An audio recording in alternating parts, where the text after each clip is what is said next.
안녕하세요. H성형외과 백정환입니다. 오늘 설명드릴 내용은 귀족 수술 후에 많은 분들이 이제 뭐 효과가 없다 또는 뭐 팔자주름이 더 깊어졌다 뭐 이런 말들을 하시는데요.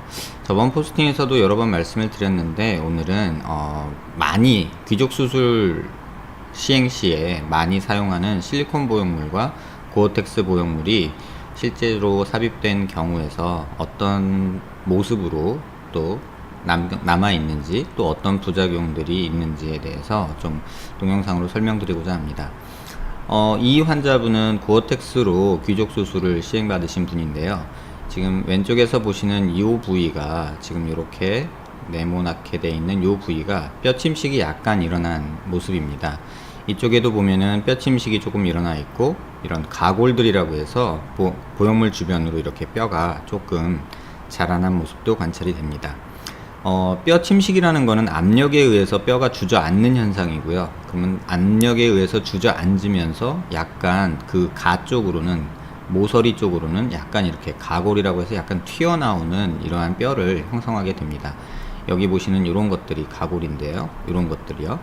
그래서 그 부분을 좀 확대해 보면 보형물이 있는 자리에는 약간 이렇게 꺼지는 뼈가 약간 주저앉는 듯한 형식의 뼈 침식이 이렇게 일어나게 되고요.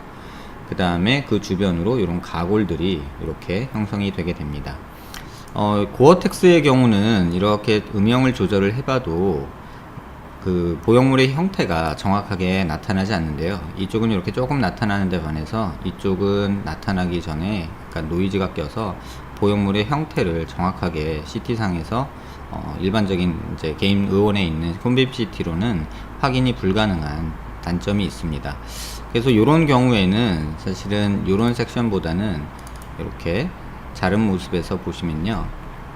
안와에서부터 살살 밑으로 내려가다 보면 이렇게 보형물이 조그맣게 나타나는 모습을 볼 수 있습니다. 이쪽에도 보형물이 보이고요. 지금 이렇게 보면 요 녀석이 보형물이고요. 여기가 보형물이 되겠습니다. 근데 보형물 밑바닥으로 보면 이렇게 약간 하얗게 뼈 같은 것이 보이는데요.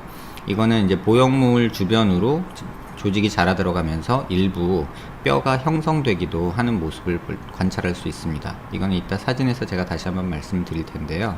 보형물이 보면은 이쪽도 경계가 좀 보이고요. 이쪽도 경계가 조금 보이는 모습을 볼 수 있습니다.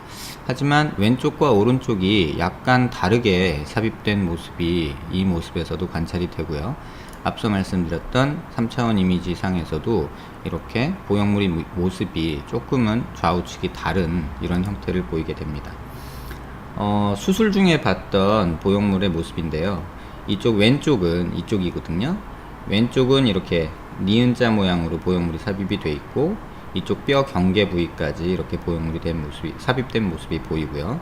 오른쪽은 약간 삐꾸름이 돌아가 있는 모습인데요. 사실 회전이 일어나서 기역자, 그러니까 이쪽이 니은자라면 반대쪽은 기역자 형태로 약간 돌아간 모습입니다. 다시 말하면 니은자 형태의 보형물이 이쪽에서는 이렇게 기역자 형태로 삽입이 되어 있는 모습이었습니다.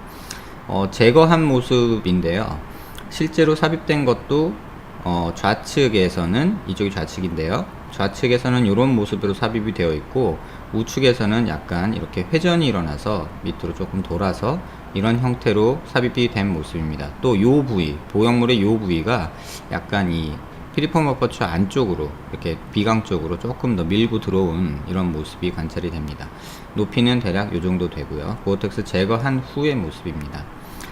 그 다음에 고어텍스 제거한 후에 뼈 바닥 모습을 보시면 여기 보면 이 부분은 지금 제가 이제 지혈을 위해서 조금 이렇게 전기 소작을 해서 조금 까맣까맣하게 보이는데요.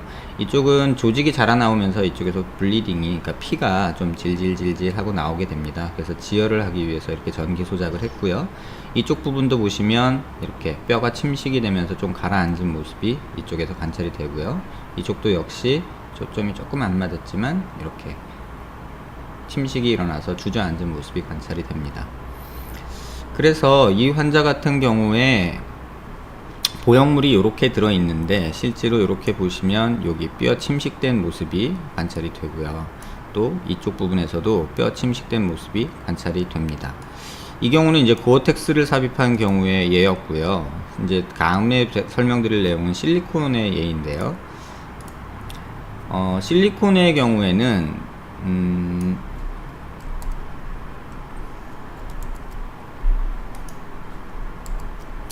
실리콘에 삽입된 경우인데요. 이 경우에서 보시면 실리콘이 좌우가 대칭이 되지 않고 오른쪽은 바깥쪽으로 들어가고 왼쪽은 아래쪽으로 이렇게 좀 처진 모습이 관찰이 됩니다. 나사를 통해서 이렇게 보시면 나사를 통해서 보형물을 고정을 했음에도 불구하고 실질적으로는 보형물이 이렇게 휘어져 있는, 돌아가 있는, 양쪽이 비대칭인 모습이 관찰이 되는데요. 이 사진은 제가 정리해 둔 모습인데요. 이 CT에서 보형물이 안 나오는, 다시 말하면 이런 음영으로 보면은 뼈 침식량이 여기에 이렇게 보형물이 있는 부위로 해서 뼈 침식과 이렇게 가골이 이렇게 형성된 모습이 보이고요. 이쪽 사진에서도 보시면 이렇게 고정을 위해 삽입된 나사와 이렇게 가골이 형성된 모습이 보입니다. 보형물 음영을 다시 보면은 이렇게 보형물이 좌우측이 비대칭으로 있는 모습이고요. 이렇게 보형물을 조금 보기 위해서 음영을 조절을 해보면 이런 식으로 보형물이 보이게 되는데요. 지금 이렇게 보형물이 보이는 경우는 이제 고해상도 이미지를 CT를 찍기 때문에 이런 이미지가 보이는 거고요. 지금 보시면 보형물이 이쪽 잇몸까지 조금 침범해서 내려올 수 있는, 만져지는 이런 상태가 된 것 같고, 고정이 왜 이렇게 됐는지 모르겠지만 고정이 적절한 위치에 일단 되지 못했고 좌우 비대칭이 있었고, 그 다음에 고정을 위한 나사 삽입도 왼쪽 오른쪽이 좀 다른 형태였습니다. 실제 제거한 이미지에서 보시면 이렇게 나사가 박혀 있고 실리콘 보형물이 약간 찢어져 있는 모습이 또 관찰이 됐습니다. 이 모습은 이제 보형물 제거하고 노블캣, 이 경우에는 노블캣이 아니라 이제 귀족 수술인데요. 이제 본시멘트로 보형물을 삽입한 모습이고요.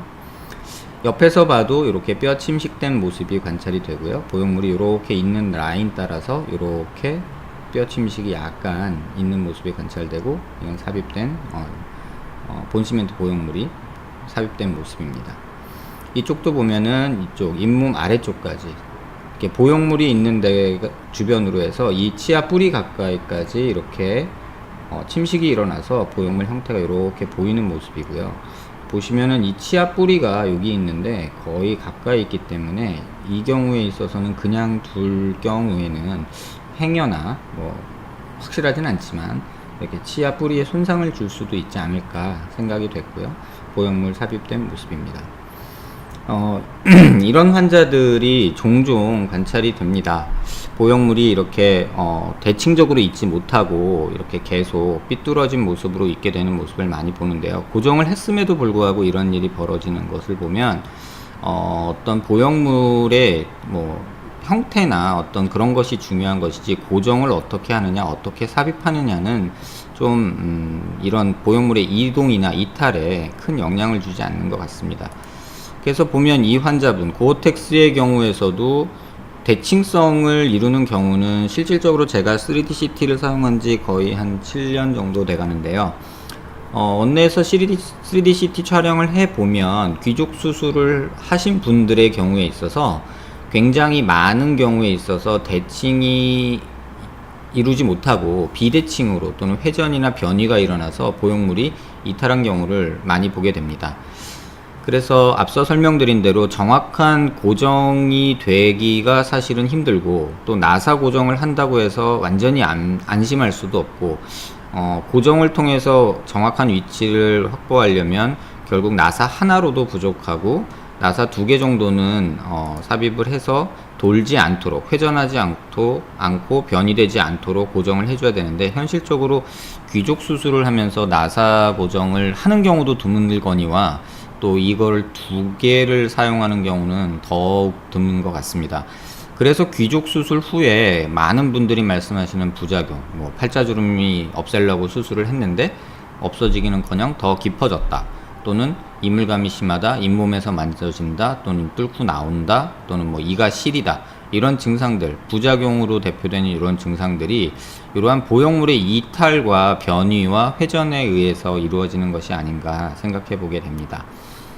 그래서 제가 전에 설명드린 대로 팔자 보형물, 팔자 주름을 해결하기 위해서 보형물을 삽입할 때는 적절한 위치를 잘 선택해야 된다고 말씀을 드렸는데요.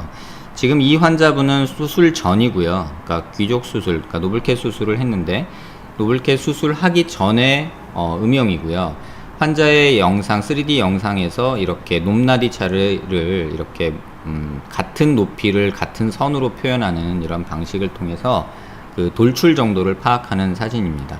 이렇게 보시면 수술 전에 이렇게 팔자주름 옆으로 이렇게 꺼져 있는 이런 등고선이 보이고요. 수술 직후 한 2주 정도 됐을 때 그게 많이 호전되어 있는 모습을 볼 수 있고, 이쪽 붓기도 이쪽의 경계, 이 등고선에 비해서 약간 평평해진 모습을 볼 수 있습니다. 이게 수술 후 한 2달, 1달 반 정도, 2달 정도 된 상태인데요. 붓기는 어느 정도 빠졌고, 이러한 등고선 형태가 이렇게 물결치는 형상이 아니라 이쪽이 꺼져서 이렇게 동그란 형상을 그리는 것이 아니라 약간 일자로 펴지는 듯한 이런 형상을 보이게 되고요. 또 인중 부위도 약간 튀어나와서 이러한 등고선 형태가, 물결 형태가 좀 달라진 모습을 볼 수 있습니다.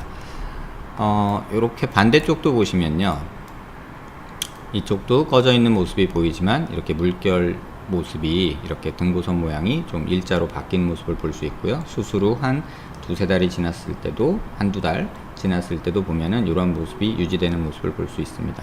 수술 초기에 2주 정도 됐을 때 이쪽에 붓기가 상당히 많을 때인데요.